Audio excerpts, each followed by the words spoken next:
Glória a Deus. Eu quero nessa noite recordar uma palavra que eu fiz uma busca nos meus arquivos, né? E esta palavra, queridos, eu preguei em 2010. Olha isso, passou, hein? Já estou caminhando para 50, não é? Foi em 2010, muito ministrado pelo livro do John Bevere, que é o Isca de Satanás, é o capítulo 8. Então, eu quero falar acerca dos abalos de Deus, né? Muitos dos irmãos, eu acho que todos os irmãos já leram. Ontem eu estive ministrando acerca disso, então não aprofundei muito, dei só uma raspadinha, apesar de que a cada culto a gente traz um pouquinho disso, né? Quando a gente é ministrado pelo Senhor, esse negócio fica tão forte no nosso coração que a boca fala, né? Então, nessa noite eu quero trazer a importância disso, o porquê existem os abalos do Senhor. E como eu já abordei outras vezes aqui com os irmãos, meu pai, minha mãe está ali, meu pai era um agricultor artesanal, plantava feijão por prazer, né? E plantava bastante feijão. E depois que colhe o feijão, não sei se vocês conhecem, o feijão dá numa bainha, assim, parece uma vagem, depois ele seca, então você arranca o feijão, chacoalha, né, para tirar a terra da raiz, né, e leva isso e põe numa grande lona, uma lona do tamanho desse salão aqui, uma lonona preta, várias lonas, é uma festa, e aí tem umas varonas bem grandes, né, e aí tem que revezar, porque senão um acaba dando varada no outro, né? E a gente bate no feijão e bate, daí cansa, vem o outro, levanta um poeirão danado, né? A intenção de bater ali no feijão é que o feijão estando seco, ele solta a palha, né? Ele solta a palha, solta aquela terra. Deixa eu te falar, a gente chama de malhar o feijão. Você já comeu um torrão de terra assim no meio do feijão? Você já teve esse desprazer? É porque o feijão não foi bem chacoalhado lá na hora que colheu e não foi bem malhado. Se fazer como a gente fazia, não é, mãe? O negócio não sobra um, é uma festa, né? Tem que só tomar cuidado para não dar varada nas costas um do outro, entendeu?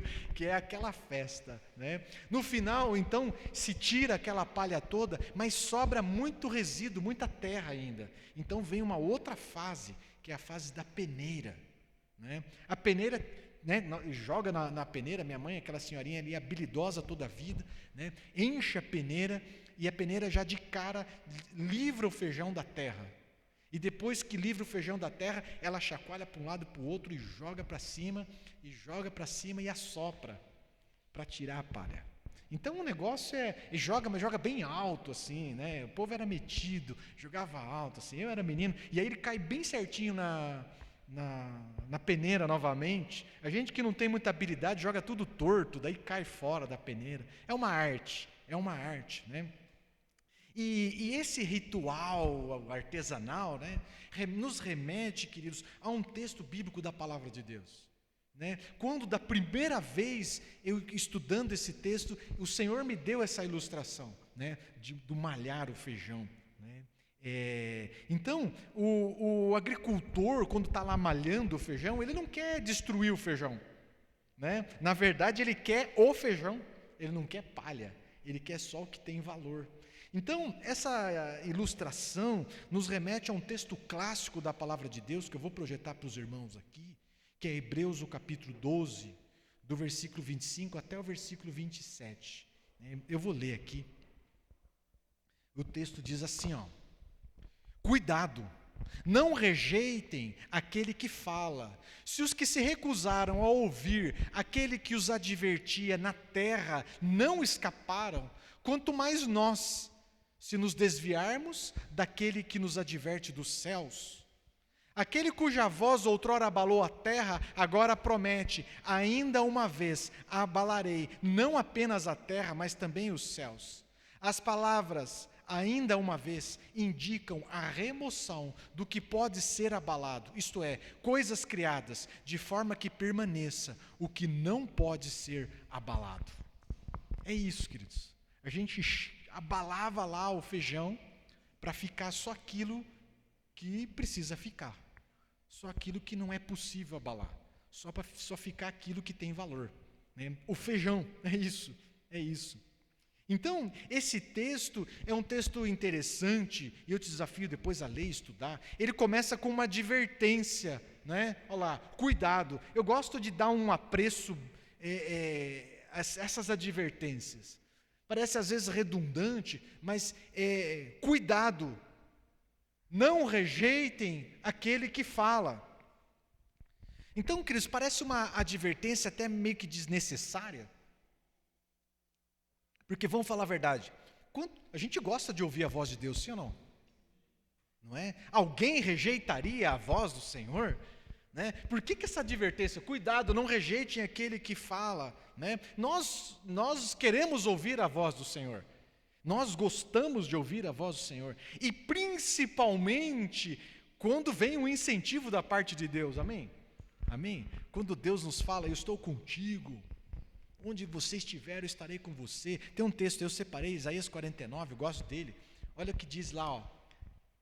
Será que uma mãe pode esquecer do seu bebê que ainda mama e não ter compaixão do filho que gerou? Embora ela possa se esquecer, eu não esquecerei de você. Veja, eu gravei você nas palmas das minhas mãos. Será que uma mãe pode esquecer o bebê que ainda mama? Você pode dizer assim, tem uma maluca ou outra aí, como o Dinarte falou, tem umas mães meio doidinhas. Pode acontecer de uma ou outra esquecer, mas mesmo que essa grosseria aconteça, saiba que o Senhor não esquecerá de você. Uau, uau. O Senhor olha lá, Ele não consegue, não é? Ele não consegue porque Ele olha para as mãos, né? Isaías estava profetizando, hein, cara? Olha isso. Ele olha para as mãos, Ele vê a marca dos cravos e Ele lembra do quanto Ele te amou. Ele lembra de cada gota de sangue e Ele fala assim, valeu a pena. Valeu a pena. Ele olha para as mãos e fala assim, nossa, isso aqui foi pelo Leandro, isso aqui foi pelo Gil, isso aqui foi pelo Jean, isso aqui foi pelo Marcelo, pelo outro Marcelo, foi pelo Alexandre. Olha, e o Senhor olha e fala assim, valeu a pena. Quem rejeitaria uma palavra dessa? Quem rejeitaria uma aprovação do Senhor? Quem rejeitaria o Senhor falando assim, olha, eu morri por você e morro de novo se for necessário? Ninguém, queridos, ninguém rejeitaria. Agora, na verdade, o problema começa quando somos contrariados. Pelo menos lá na minha casa é assim. Não é? Eu tenho um filho de 10 anos. 10 anos. E quando ele é contrariado, aí começam os problemas. É só na minha casa, tenho certeza. E aí começam os problemas. Então nós agimos tal como algumas crianças. O problema é quando esperamos uma palavra de incentivo do Senhor, quando esperamos uma palavra de encorajamento do Senhor, a gente está esperando, sabe o que é? Eis que estou contigo, filho meu, só vai. É isso que a gente está esperando. Né? E de repente Deus fala assim, eu não estou nisso. Isso não é para você. Você come, mas. O meu menino fala assim, mas por quê? É assim que a gente faz também, queridos. Mas Deus, por quê? E aí, às vezes, o que você escuta é só um... Por que Deus? Fala comigo, por que Deus? É tão bom, é tão bonito, é tão agradável, mas por que Deus? E Deus fica assim. Silêncio de Deus. Silêncio de Deus. Porque Ele é Deus. Porque Ele é Deus. É aí que começa. Quando esperamos uma aprovação... Quando esperamos uma aprovação e Deus fala, e Deus requer uma renúncia. Você quer uma aprovação e Deus fala assim para você, não, a minha graça te basta. É aí que começa. É aí, queridos, que começamos, o texto começa a fazer sentido. É aí que o texto começa a fazer sentido. É nessa hora que nós corremos o risco de menosprezar aquele que nos adverte dos céus. É nessa hora. É por isso que o texto fala, né? É por isso que o texto fala assim, cuidado, não menospreze aquele que vos fala. Porque, apesar do não, Deus continua sendo Deus. Absoluto, que governa sobre tudo e sobre todos. Então, queridos, Adão, logo após o pecado, ele se viu nu, e ao ouvir a voz de Deus, o que ele fez? Deu no pé, fugiu, se escondeu. Fazemos o mesmo, né? Deus está lá no jardim, Adão, você acha que Adão respondia? Adão, sabe, queridos, nós fazemos o mesmo. Quando nós desconfiamos de que Deus não aprovará os nossos planos, quando nós desconfiamos que as nossas escolhas Deus vai cortar o barato, sabe o que a gente faz? A gente foge, a gente se torna surdo, nós nos fazemos de desentendidos. E Deus fala assim: Gil, fala aí, Gil, chama. Sou um cordeirinho, Jesus é meu pastor. Sou tão bendito que me salvou. A gente se faz de surdo. O Senhor está chamando. E a gente está noutra vibe. Nos fazemos surdos. Ignoramos aquele que nos chama do céu. Do céu. Precisamos ser francos, queridos. Essa é a verdade. Se não fosse isso, não teria um texto. Entende? Então guarda isso com você. Quando as palavras de Deus não produzem mais o resultado esperado, então Deus precisa lançar a mão de outro recurso para nos chamar a atenção. Ele chama, as palavras não funcionam mais, estamos ensurdecidos para a voz dele. O Senhor não vai nos perder. Uma mãe pode esquecer do filho, mas o Senhor não vai esquecer de nós. O Senhor não vai virar as costas para nós.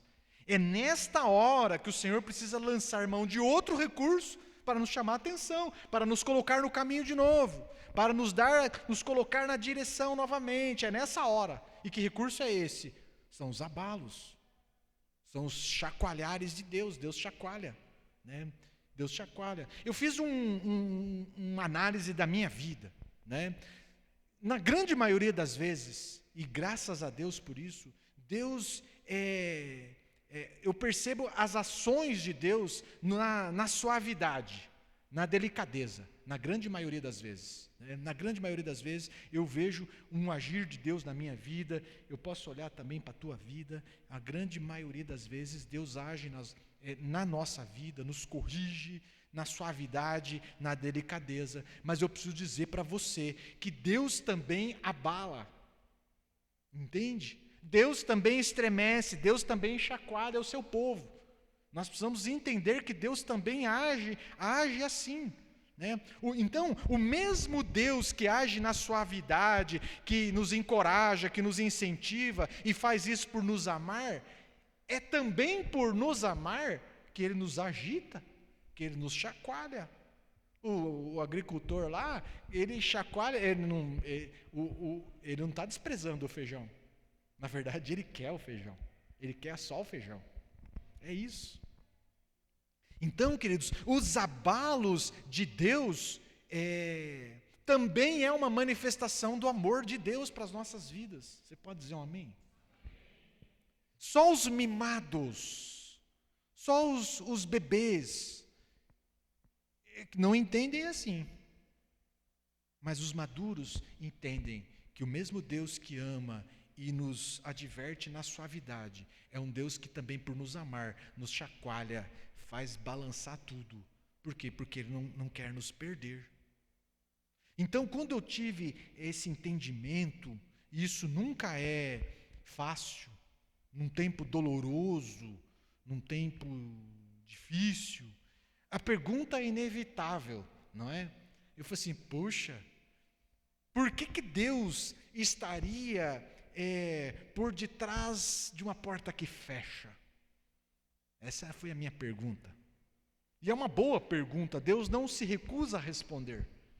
Essa é a minha pergunta. Por que Deus estaria por detrás da tristeza? Por que Deus estaria por detrás do fracasso, da lágrima, da dor, do desemprego? Por que Deus estaria por detrás da derrota, da falência? Não, isso não pode ser de Deus. Não. Deus está por detrás disso, porque Ele nos ama e quer nos libertar de nós mesmos. Entende? Então, no livro do John Bevere, no capítulo 8, depois você vai ler lá, ele apresenta, se eu não me engano, 5 propósitos para os abalos de Deus. Eu vou abordar alguns aqui, numa leitura minha, né? Mas você lê, é importante você ler, né? Porque os propósitos de Deus, os abalos de Deus cumprem um propósito. E qual é o propósito de Deus em nos abalar? É o mesmo do agricultor, é remover tudo que não tem valor. Fala para o teu irmão, remover palha. E o segundo é colher o que está maduro. John Bevere fala isso. Fala para o teu irmão, colher o feijão. Colher o que tem valor. Esse é o propósito de Deus. Os abalos de Deus têm um propósito, queridos, de pôr abaixo tudo que é construído em alicerces frágeis dessa vida. Eu falei isso ontem. Tudo que está construído sob areia, Deus chacoalha e vai fazer cair. Porque às vezes nós construímos, eu não sei se você já teve essa situação com o teu filho, a gente vai para a praia e o Samuel, quando era menor, fazia uns castelinhos na beira da areia, na beira da praia, na beira do mar. E ele fazia um castelinho bonito e ele vivia a ilusão de ir no dia seguinte encontrar o castelinho de novo. Doce ilusão, não é? Quando ele chegava lá, pai, onde que era mesmo? Veio a onda, o castelo já era. Não é? Então, queridos, essa mesma infantilidade nós vivemos. Nós construímos castelinhos de areia para nós. E pior, né? A gente quer morar dentro disso. A gente quer morar dentro disso. Santa ingenuidade. Então, tudo que está construído nos alicerces frágeis dessa vida, Deus vai abalar.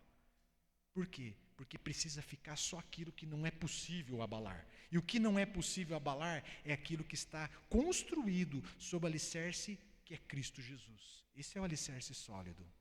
O que fica na nossa vida depois dos abalos do Senhor é só aquilo que está realmente alicerçado em Cristo. Então, que é o firme fundamento, né?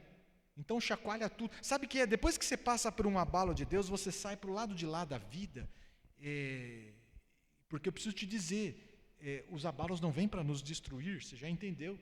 Ele vem para nos purificar. A gente sai do lado de lá da vida, a gente sai mais leve. A gente sai mais leve. Sabe, tudo aqueles penduricalhos, eu estava falando com alguém aqui, um monte de penduricalho que a gente vai colocando na gente. Imagina assim, você coloca uma caneca, depois você põe mais uma caneca, você põe uma mochila, e você põe mais um monte de coisas no bolso, e você vai colocando mais blusa, e de repente você fica cheio de penduricalho, cheio de mochila, cheio de peso. É assim, não é? Então esses abalares do Senhor, tira esses penduricalhos da gente que nos atrasa, que nos enrijece, falei certo? Que nos endurece. A gente tira esse negócio, quando a gente sai do lado de lá, a gente sai mais leve, nos liberta de todo o enrosco, nos liberta dessas coisas todas. A gente sai do lado de lá, queridos, todas essas coisas que nos atrasam, que nos põem peso, a gente sai do lado de lá livre disso. Só fica em nós, sabe o que é essência, só fica em nós fé, só fica em nós caráter, só fica em nós unção, só fica em nós a intimidade com Deus, só fica o que tem valor. Você pode perder tudo, meu irmão, você pode perder tudo, menos a intimidade com o Senhor. Não vai te faltar como reconstruir, e às vezes Deus chacoalha tudo para reconstruir de novo, algo em cima de um alicerce bem firmado, algo em cima de um alicerce sólido que é Cristo Jesus. Por que que Deus estaria por detrás de uma porta que se fecha? Outra, fala para o teu irmão, para nos despertar, para nos trazer para mais perto de Deus. Fala aí, para trazer mais perto de Deus. Então, as duas primeiras é para remover o que não tem valor, para colher o que está maduro, né? O terceiro é para despertar. O quarto é para nos trazer para mais perto de Deus. Então, assim, queridos, muitas vezes, crentes, estou falando para crentes, nós, eu, você, a gente vive no automático. O que a gente faz de domingo? Vem para a igreja. O que a gente faz? A gente prega, a gente ministra, a gente canta, a gente adora o Senhor, tudo no automático. A gente vive numa hiperatividade. A gente vive num ativismo. E muitas vezes, apesar de a gente estar numa rota de destruição e a gente não enxerga. Mas Deus enxerga. E aí o mundo nos impõe uma sonolência. E aí você dorme, amanhã você acorda, e aí você trabalha, e você acorda, dorme, acorda, trabalha, trabalha, discute com a esposa, discute com o marido, briga com os filhos, e acorda, trabalha. Domingo, põe a roupa de crente, vem para a igreja, e depois na segunda, e assim vai. A gente vive nessa rotina, né, nessa sonolência, e a gente não faz um autoexame, a gente não para refletir os nossos caminhos. Essas muitas vozes do mundo que falam na nossa cabeça, sabe quando você está naquele ambiente que tem um monte de gente falando, você percebe que você ouve tudo, mas não escuta ninguém, e é assim que a gente fica. Nós nos ensurdecemos para tudo, até mesmo para a nossa voz, para tudo, e inclusive para a voz de Deus, não ouvimos mais nada. A verdade é o seguinte: Deus não vai ficar passivo, o seu Deus não vai ficar passivo, te vendo numa rota de sonolente, de destruição, sabendo que o destino não é bom. Deus vai fazer algo. Deus vai fazer algo. E o recurso que Ele tem, queridos, é nos abalar. É nos abalar. Como é que Ele faz para nos tirar da sonolência? Como é que o Senhor faria para nos trazer de volta de um caminho obstinado? Imagina dirigindo um carro feito louco numa pista que vai dar em nada. Como é que Deus faz? São os abalos. Qual o propósito? Nos despertar da sonolência, nos despertar de um caminho que está levando à destruição da família, que está levando para a destruição da própria saúde, está levando para a destruição da fé, destruição do ministério. Deus tem que abalar para nos trazer para mais perto dEle. Então, queridos, os abalos, os chacoalhões de Deus, são recursos de Deus para fazer com que eu e você voltemos à lucidez, recobremos a consciência. É um mecanismo de Deus para nos despertar, para nos trazer de volta para Ele, Então, esse ponto é um ponto que me doeu. Sabe o que são os abalos? É porque Deus está sentindo falta de intimidade com você. É isso. Sabe por que Deus nos abala? Porque a gente sumiu da intimidade com Ele. É isso. Sumimos da vida de oração. Sumimos, abandonamos. A gente entra naquela parada, não, isso aí eu já sei. A gente fica frio, um coração distante de Deus. Pode estar perto de todo mundo, pode estar perto de um monte de coisa, mas um coração frio, um coração distante de Deus. Não, isso aí eu já sei, isso aí eu já ouvi, isso eu já conheço. Essa pregação eu já ouvi lá em 2010, não entende? E a gente entra nessa parada. E qual que é o mecanismo de Deus para chamar a atenção e falar assim: ei, volta para mim. Ou volta para a intimidade, ou volta a orar, volta a meditar na palavra, ou quando você vai me dar um tempo para a gente trocar uma ideia? Como é que Deus faz? São os abalos, são os chacoalhões, é isso.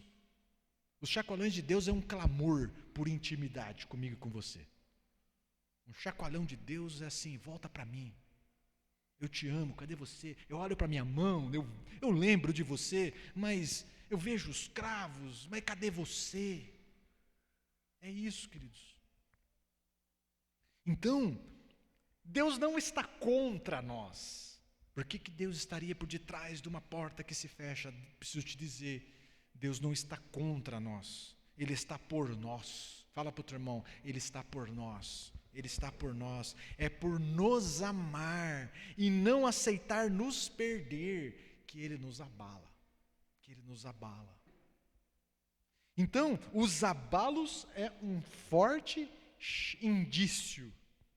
Está sendo abalado, é um forte indício de que a nossa vida devocional não está muito bem.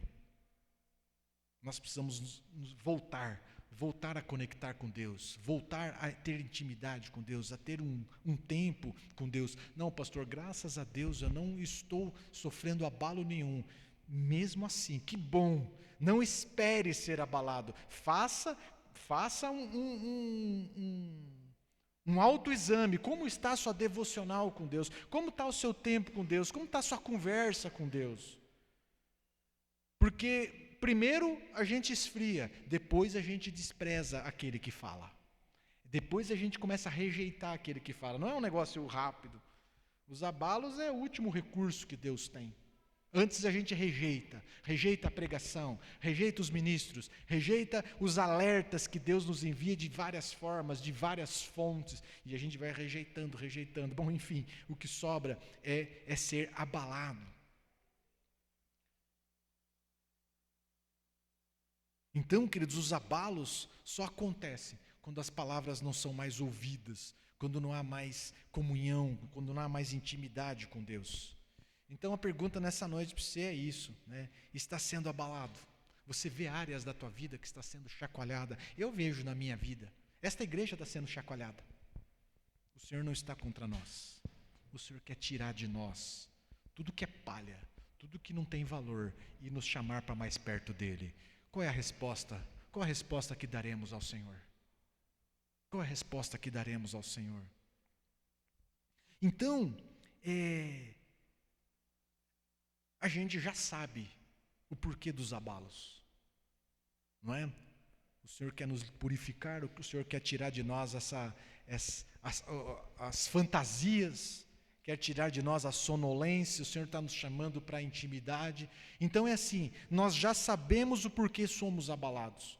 Então a gente só continua nas tempestades, a gente só continua nesse terremoto, se a gente quiser. Porque a gente sabe também como resolver. Como é que a gente resolve? Volta para o Senhor. Volta ao primeiro amor. Lembra de onde caiu, lembra onde deixou. Lembra de onde perdeu a paixão pelo Senhor e volta. Volta.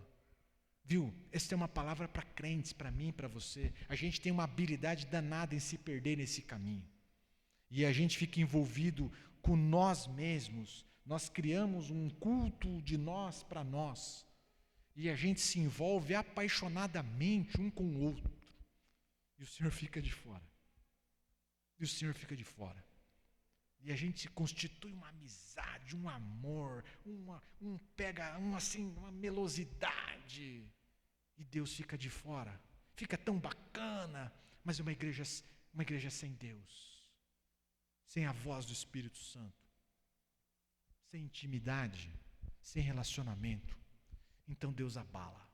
Nós sabemos por que somos abalados.